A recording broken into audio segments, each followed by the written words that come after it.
My name is David Jakes, and I want to spend some time talking to you about learning spaces. And my interest in this over the last couple of years has grown. I've had the opportunity to formally work with a design firm, the Third Teacher Plus, to actually help people rethink learning spaces. And I think this is an opportunity. Learning spaces is one of those things in schools now. Where kids learn is an incredibly important thing.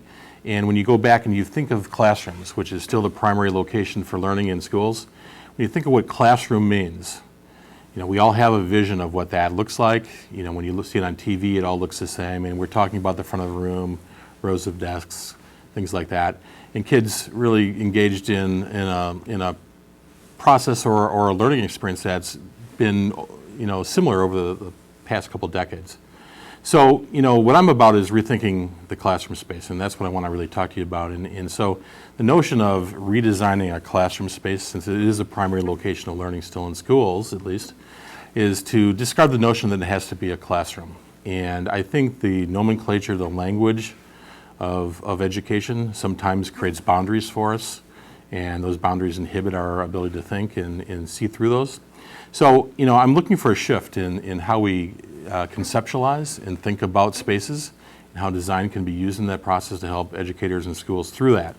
So if you are shifting away from classroom, you might, when you're talking about learning spaces, if the primary location of learning is where you might think that is a series of spaces or an ecology of spaces, now you have the opportunity to broaden your concept of where learning can take place. And it's no longer confined to 800 square foot cinder block rooms, but literally it's an ecology that includes physical and digital locations for learning. And I think, there's lots to accomplish. We're not going to be tearing down schools anytime soon. We're not going to be doing that and rebuilding them. So the question I have for you is, does your classroom offer a contemporary kind of learning experience for your students? And if it doesn't, it's time to shift that. Now, interestingly, technology is a primary driver for this. And when you think about technology and going to one-to-one kind of environments, can you realize the affordances of digital technologies by putting students in rows with laptops and really putting a contemporary technology in a space that was designed, literally decades ago? So there's an opportunity to rethink and reshape that what takes place in those classrooms to afford a more contemporary kind of experience. And I think it's not only digital, but it's physical, right? And so the question is right now, do your schools have a dedicated digital space for learning that's equal in stature to your physical spaces? I think this is incredibly important. So everybody's rushing to one-to-one and getting devices, but my question is what do they connect to?